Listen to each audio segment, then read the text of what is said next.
Hello there and welcome to Discover History, the podcast where people from all walks of life discuss the topics they are passionate about.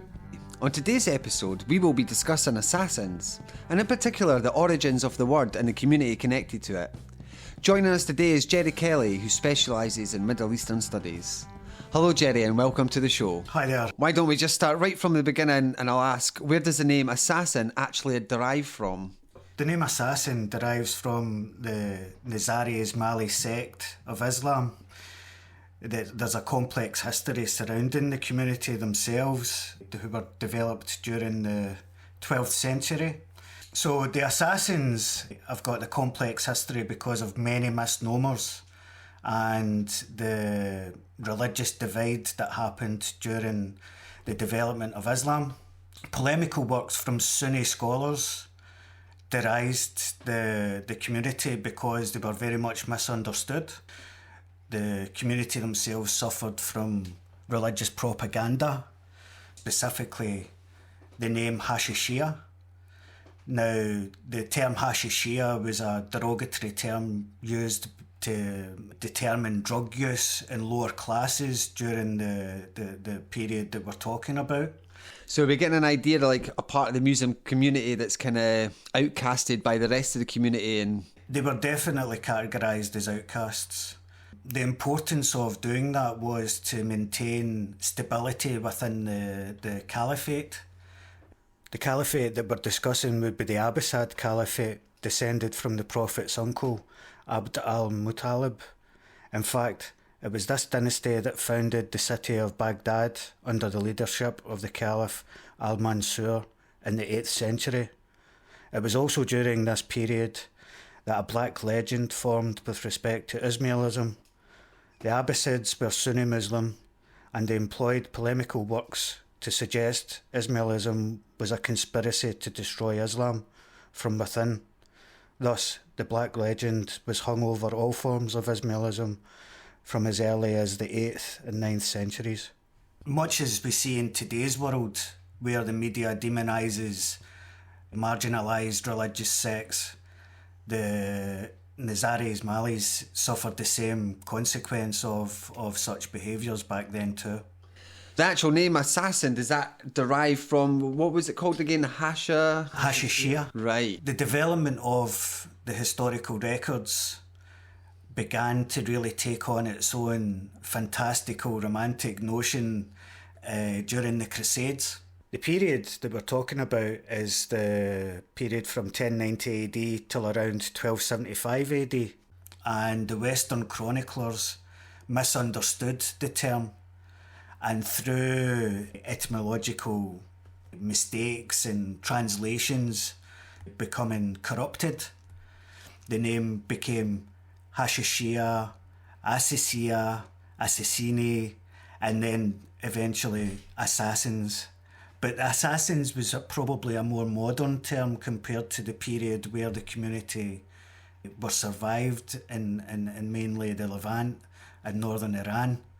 Assassins actually was developed as part of Dante's work, and that's when it was really first used within European Western society to be recognised as the word that we know today. So while the word was developing from the Hashishia to the assassins, was there political killings or assassinations along the way, or was the assassins kind of like, did that come at the end and this ended up becoming attached to them? The community certainly suffered from much persecution, and being a small sect of Shia Islam, the capacity for that community to be able to fight against oppression was limited. So, for example, they couldn't undertake large-scale battles because they didn't have the same military capacity as, say, the Fatimid Caliphate. Now, the founder of the community, Hassan Sabah, developed the notion of targeted political assassination, and as a result of that methodology to undertake defence of his own community, he built up the Fidayeh, who were probably what would be more commonly known in today's world as special forces. These highly trained men of war were dispatched in small number to blend into the communities that they were targeting, to eventually then undertake the political murder of leaders of the time. So it sounds in a sense that he's actually professionalised political assassinations. I suppose my thoughts go back to like Julius Caesar, who was murdered by his senators, which was a political assassination, but it was done without, any real plan about what came afterwards. But it sounds like these were, as you said, targeted political assassinations for very specific reasons to help with their community within the wider region. Well, the community itself was fertile ground for religious zealots. The leader, Hassani Sabah, instilled very strict religious laws amongst the community members, and men among the community were more than willing to protect that world that they'd created for themselves. The problem, I guess, for them would be that the assassinations themselves were fairly misunderstood. They were oftentimes categorised as being the aggressors in a situation as opposed to actually defending their right to hold the religious values that they did. You were saying they didn't have the capacity to wage the war, and that's why they went on to assassinations. Do you think that their predicament was the same in terms of perception? They didn't have the means to really showcase why they were doing assassinations, and the people with the power and the propaganda could portray them, to the wider community as the aggressors, as opposed to they maybe had a genuine reason behind it. I suppose they weren't aggressively promoting their sect of Shia Islam. They weren't going out there and saying, this is the way that it should be. They were principally just saying, we should have the right to believe in what we believe in. It's almost like leave us alone. Basically. So whereabout was this community based, and does it still exist today? The community is represented today by the Aga Khan as being the current imam. Now, the community itself is fairly widely spread over the Middle East region, but after the 13th century, much of the community had been dissipated, and they migrated eastwards towards Pakistan, India, and probably the outer reaches of China.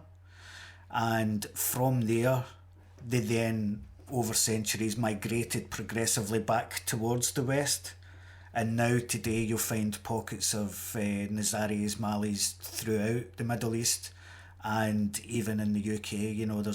There's now an Ismaili society down in London, and much of the historical work that's been undertaken today is part of this regenerated community, trying to correct the mistakes that some of the legends and the myths represented about them.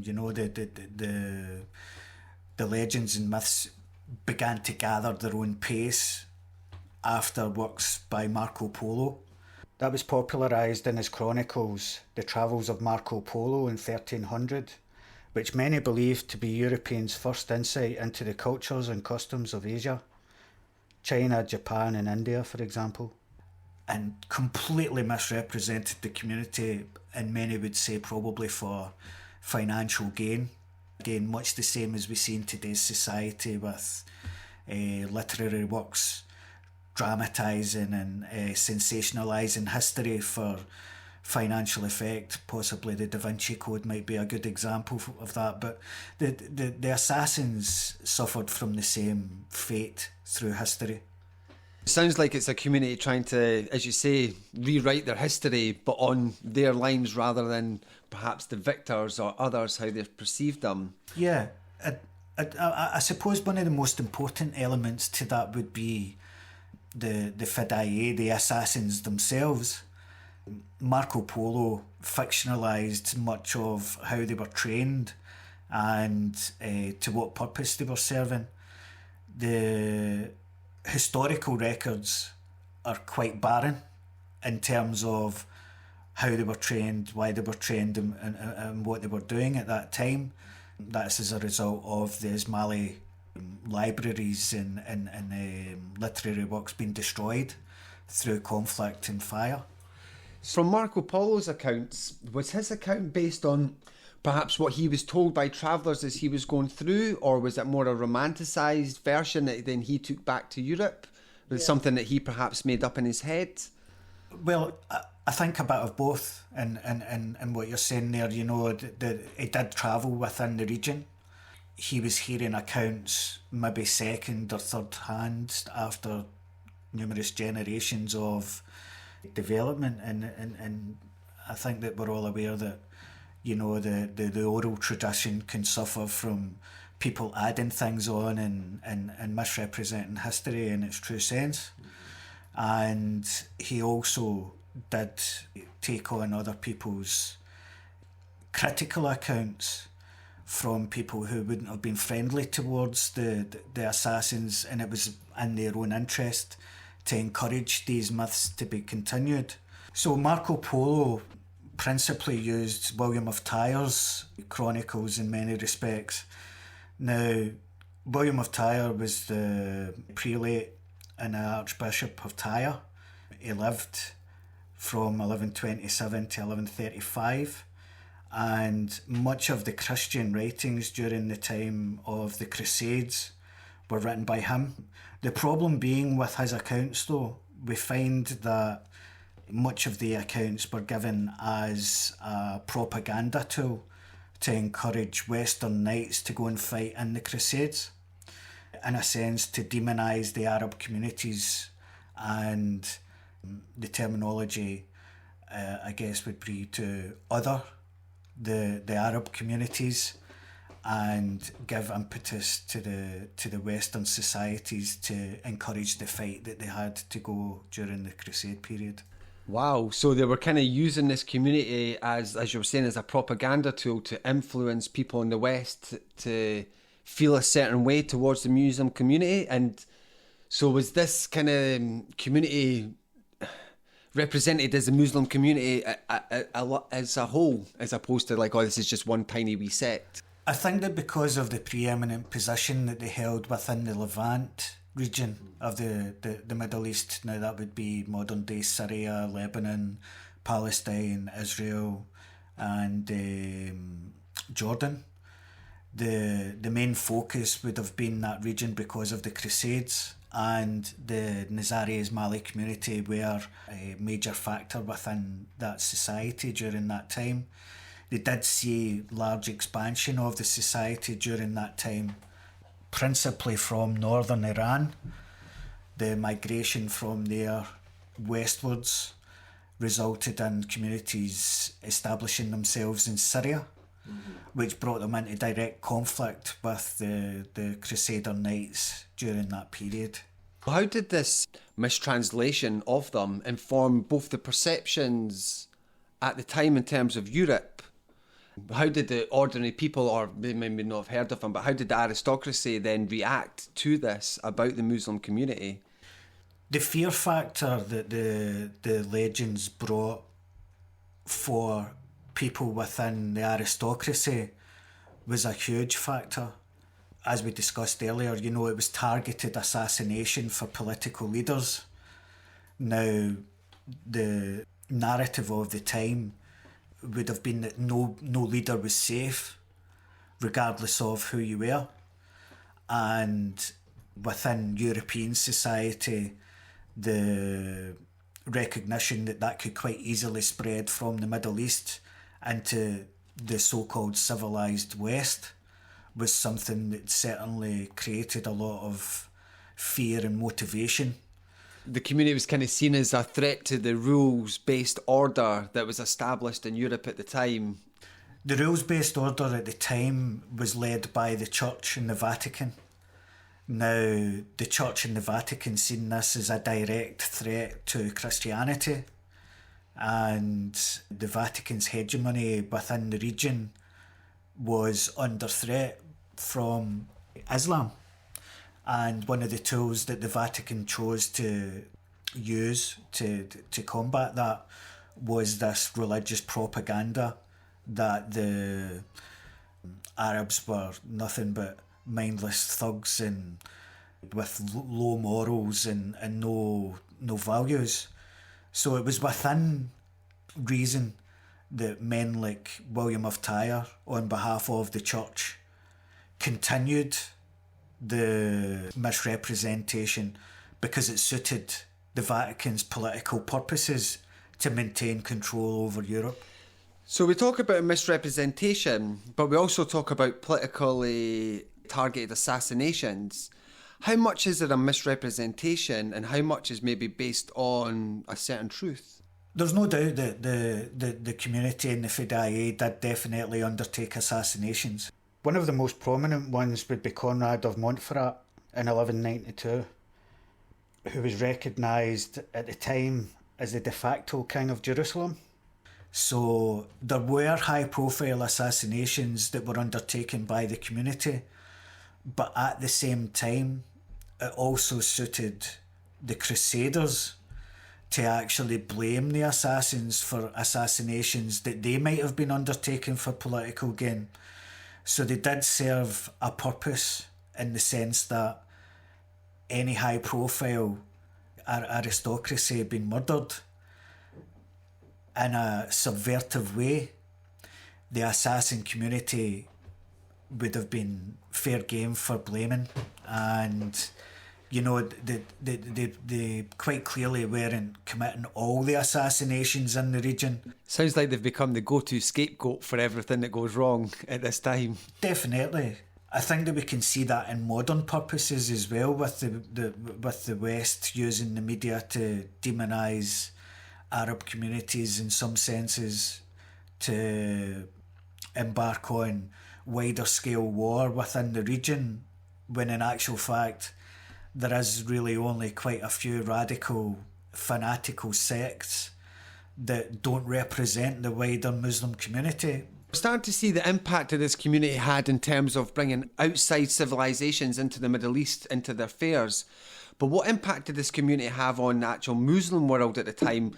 Did their assassinations cause the collapse of governments or regimes, or did it end up in a change of policy where they were allowed to live their life how they wanted to live in peace? Well, I mean, in some senses, I don't think it's any secret that the Muslim community's quite divided. Islam itself is split into two major factions, the Sunni and the Shia. The Nizari Ismailis, the assassins themselves, would have been a small element of Shia Islam. I think that the figures would represent that it's just slightly over 10% of the Shia today. It suited the Shia community to adopt the Nizari Ismailis in their fight against Sunni Islam, but without actually being fully committed to their religious diktats. And in that sense, again, they were used by the Muslim community to further the wider Shia message against the Sunnis. We were chatting about Marco Polo as a source there. Is there anything else that he gives us that relates to what we're discussing today? Much of the problem with Marco Polo's work would be that he was fictionalising much of the account of the community. That's principally because the community was highly secretive. They adopted a form of taqiyya, which is a secret way of hiding the religious beliefs because persecution was commonplace from larger religious communities at the time. The man who established the community was Hassan Sabah, and much of the initial foundation of the community was set up in a secret way.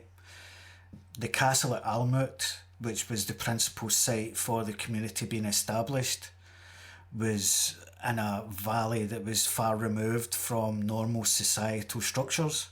The castle itself was a natural defensive position.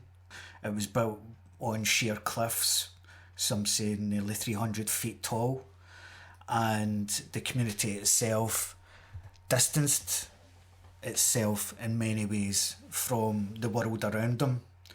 So the knowledge of what the community was actually doing at the time was very, very sparse.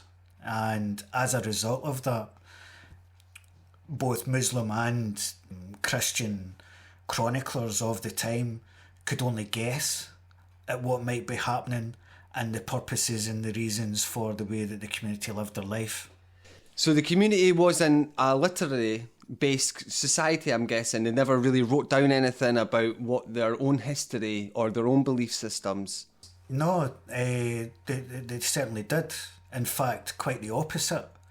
Hassan Sabah, who was sometimes called the Old Man of the Mountain, instilled a very, very strong ethic of education, and he himself actually had a large library of other religious beliefs and history of the era. Is there any documents we've got from the community itself dating back to its early origins? At the time, during the chronicle period of the crusades, no, there wasn't. As we spoke about earlier, you know, it was a highly secretive religious community that distanced themselves from other people, and outsiders weren't warmly welcomed because they were persecuted, and there was a huge element of distrust. It's only really in the 20th century that we're now finding that Ismaili communities that were far removed from the Levant and northern Iran have preserved historical records that are only really now, as I say, in the 20th century being translated. And we're finding out a lot more about the way of life for the people at that time. But contemporary to the Crusade period, there wasn't any major access to the libraries or the liturgical works. What religious beliefs did this community hold that made it such an outcast compared to the rest of the Islamic community? That's a really complex point of discussion. As we spoke about earlier, you know, the division is already there between Sunni and Shia.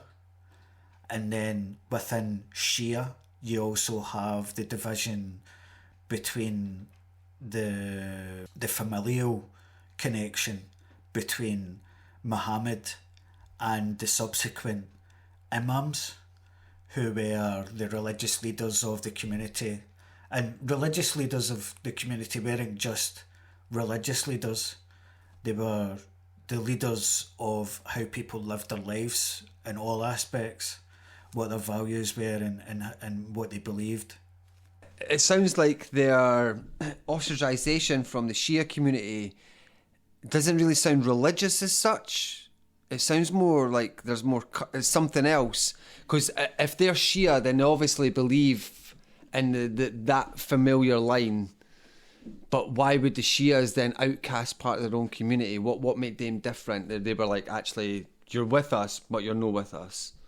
One of the big factors of what happened during this period would be that the Sunni community didn't understand that there was division within the Shia community, and the Shia community were demonised as a whole. Mm-hmm. The Shia split can be broken down into three main factions, which all stem from succession issues. And succession's a common theme in Islam and division. For example, in Shia they have the Twelvers, which is the largest branch of Shia Islam, and they believe in 12 divinely ordained leaders. The Ismailis believe that Ismaili ibn Jafar is the divinely appointed successor to Jafar al-Sadiq, who was the 6th Shia Imam, differ from the Twelvers, who recognise Musa al-Kazim.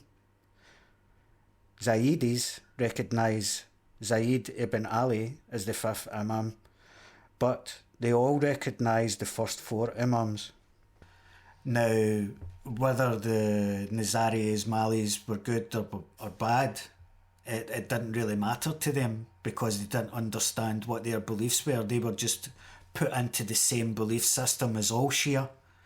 So the split within Shia was completely misunderstood, and the Sunni polemicists at the time created a black legend, which is much the same as the derogatory terms used initially that we spoke about earlier, the Hashashia.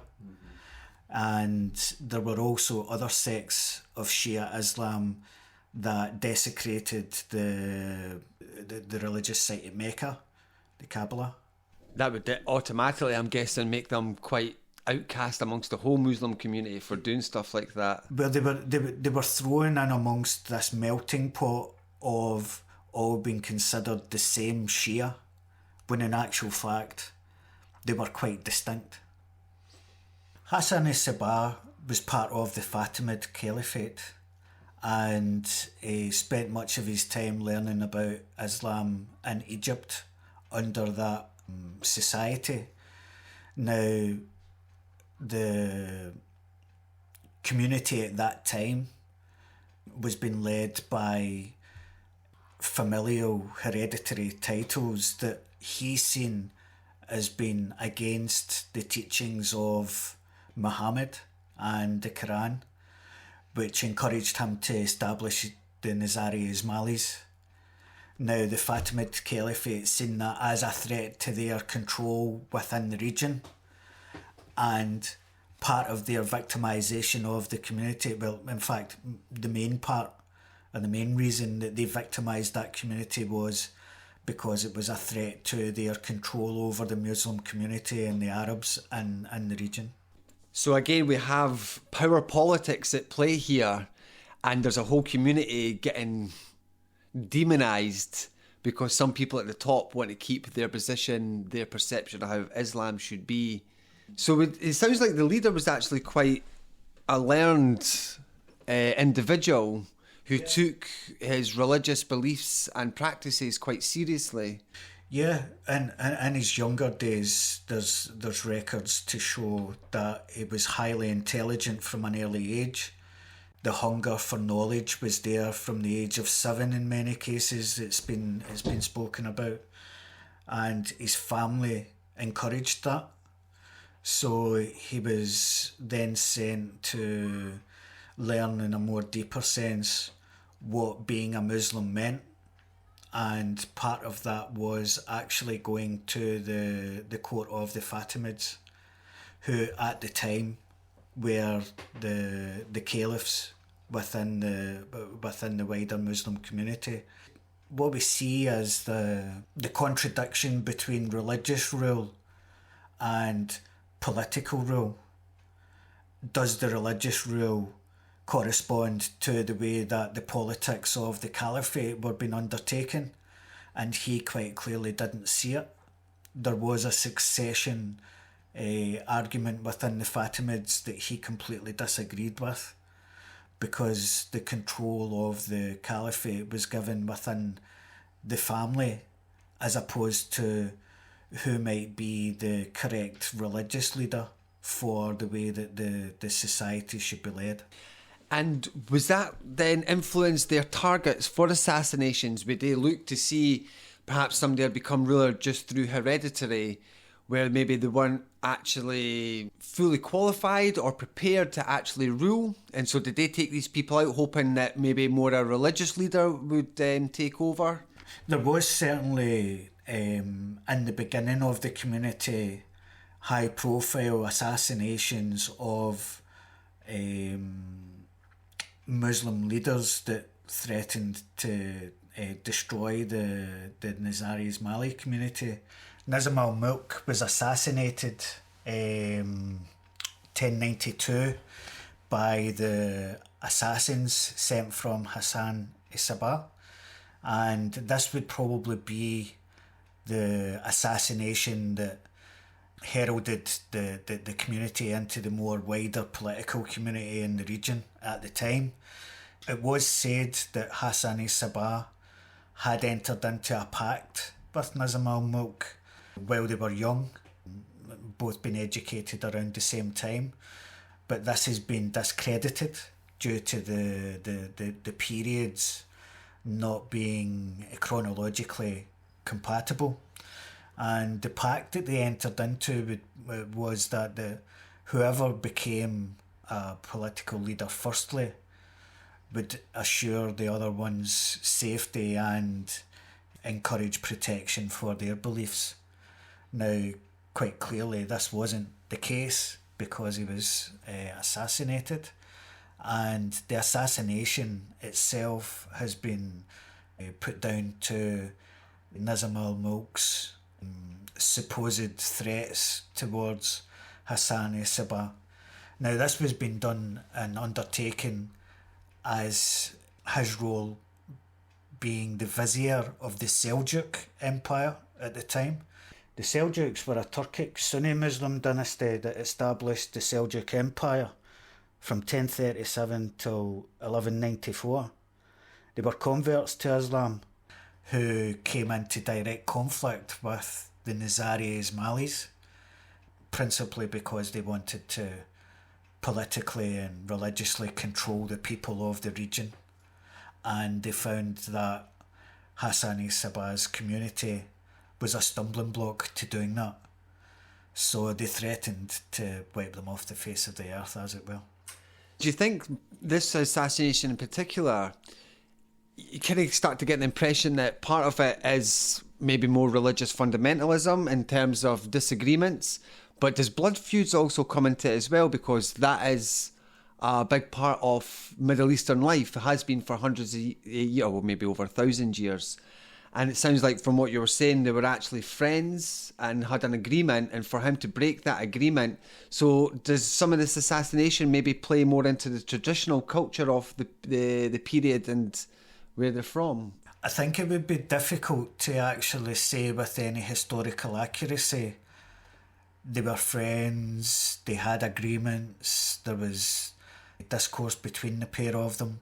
The view is fairly cloudy in light of what we now know. So it would be difficult to say with any historical accuracy that was the case.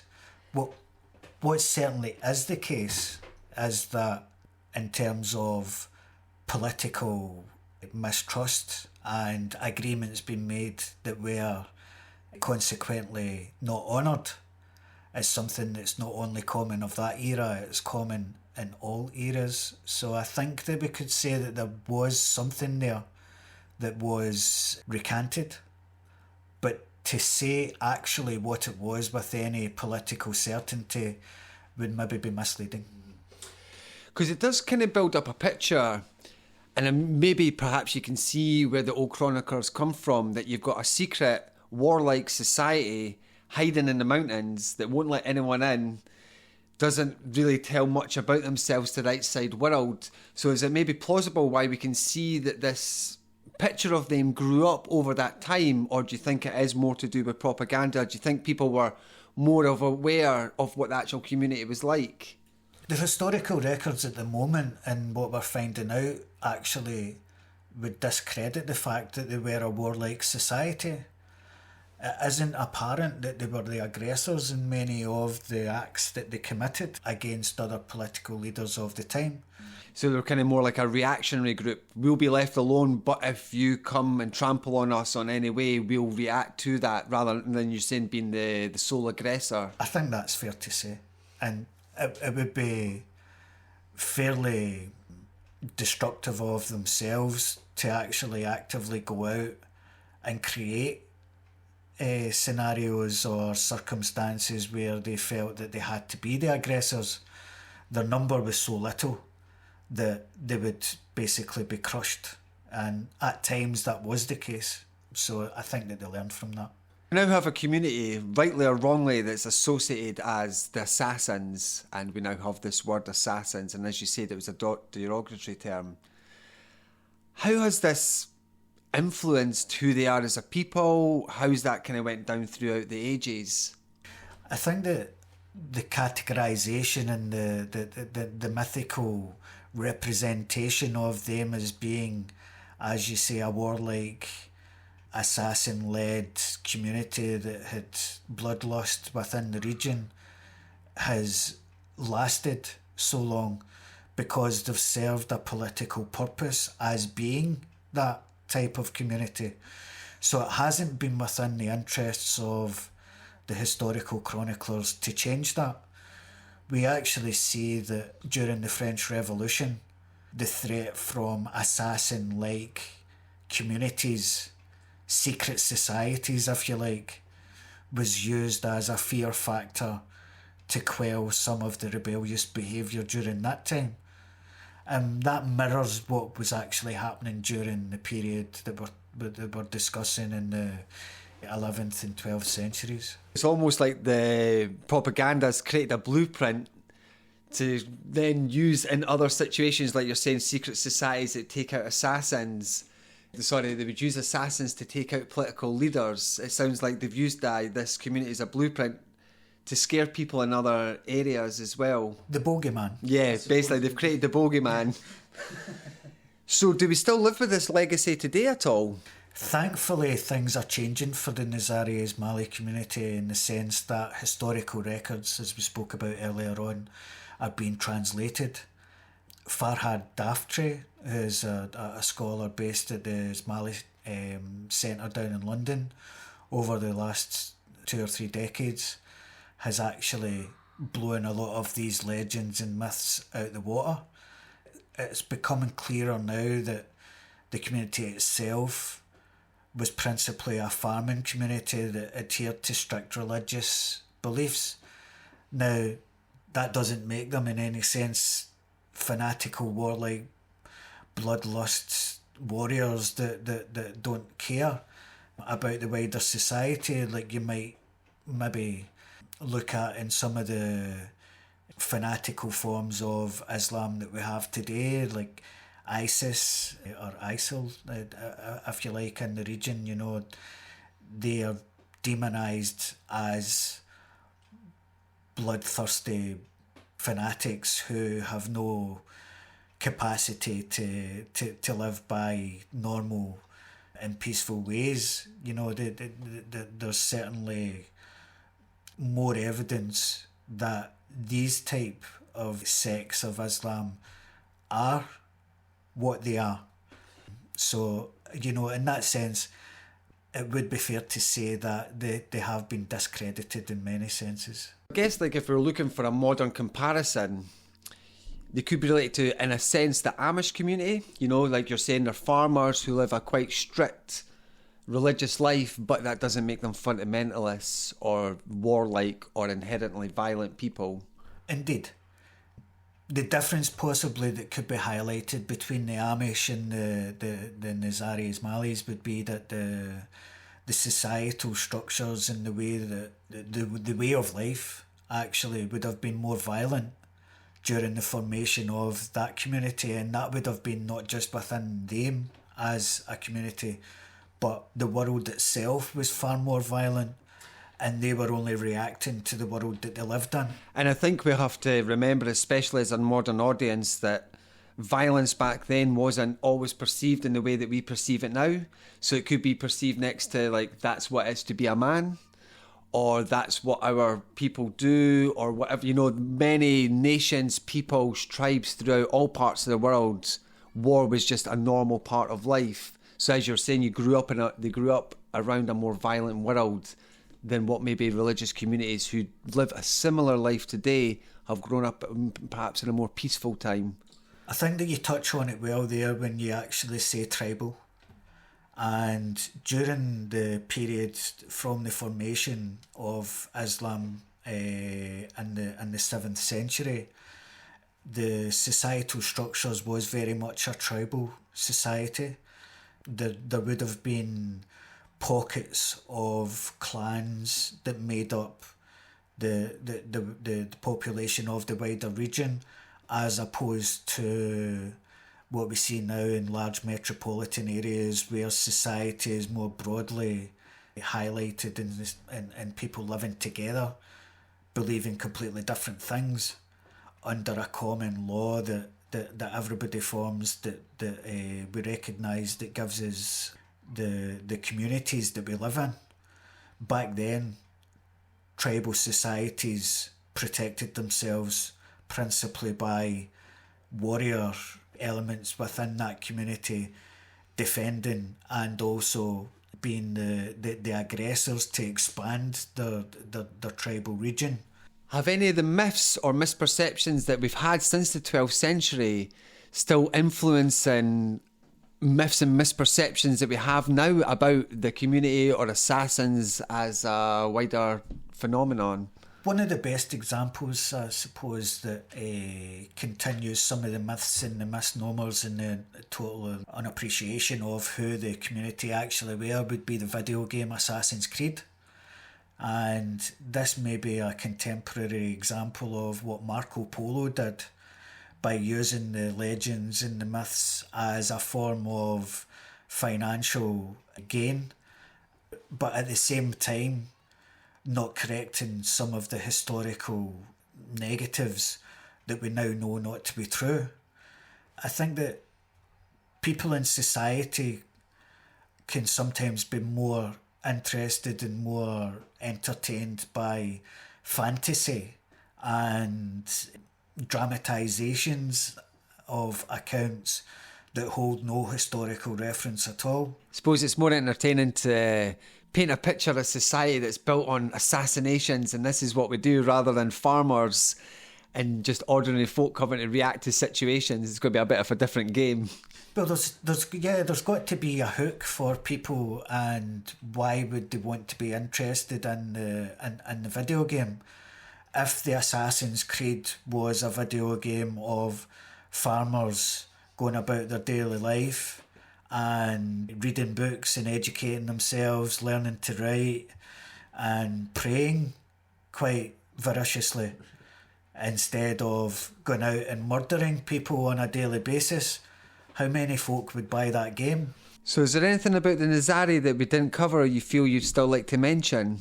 I think that probably one of the really important things to talk about would be that they weren't wholly victimised by the people in the historical records as they're laid out. There is evidence to suggest that they had relationships with the Templars, the Hospitallers, King Richard during these times as well. One of the interesting things that comes to light is that the Templars had a great deal of respect for the discipline, and they were very much in awe of the personal sacrifice that the Fidei conducted while they were essentially sent on suicide missions. In most cases, they weren't expected to come back from the political assassinations that they were sent out on. We also have evidence that suggests that there was a relationship there between the Hospitallers, whereby the Nizari Ismailis paid tribute to them, a form of recognition as the leaders within the area, I guess, because the Hospitallers were in fairly close proximity to where the Nizari community in Syria were based. But I guess maybe another interesting thing to mention about that would be that the Templars' historical record that we could have checked isn't really there, and that's quite unusual for a scrupulous religious order. We would have expected in historical terms that the people involved in that society would have been fairly disciplined in chronicling their own history, and we don't have that to be able to check the relationship that did exist during that time. So that's quite interesting. In terms of King Richard, we spoke earlier on about Conrad of Montferrat, the so-called King of Jerusalem. Perhaps so-called has been slightly unfair, but the moniker of King of Jerusalem was given to him. But there are some historical records that suggest it was King Richard that sanctioned his assassination, and that's further evidence that the Crusaders and the Western societies didn't wholly victimise the Nizari Ismailis. They obviously found synergy in some of their own political beliefs. I think that it's important to think about not just taking on board the most visible, widely accepted historical accounts in any part of history, because there will always be nuanced interpretations of what actually happened at that time. I think as well, as you've talked about, misinterpretation can come into it, and I think we should just again put a bit of context for the modern audience. As you said, they were sent on what was basically a suicide mission, but I don't think it wasn't suicide mission as we would say today. So the Nizari actually didn't believe in taking their own life because of their teachings. So I think a lot of the time when they went on assassinations, they would either wait to get caught, or they would hide out somewhere close and get caught. Because as you said, it was also shameful for them to come home from an assassination. So they almost had to commit an assassination and then wait to be murdered afterwards themselves. It was certainly considered more respectable and highly sought after that they would then progress through their death into the paradise beyond that belief system promised them. And in that sense, that actually played into some of the myths that were created and the training that was undertaken, because the chroniclers couldn't understand why these men would proactively go out and, as you say, essentially in our modern terms, commit suicide. But for them, it wasn't suicide. It was courageous endeavour towards a better world and a better spiritual existence for them. Well, thanks very much, Gerry, for coming on the show. It's been a really interesting discussion. Thanks, Alan. It's been great taking part in the podcast. And that's it for this week. If you would like to join the discussion, or have any questions, or would even like to be a guest on the show, you can email us at discoverhistorypodcast@gmail.com. You can also find us on social media at Discover History Podcast, except Twitter, which is at History Podcast. Thanks for listening.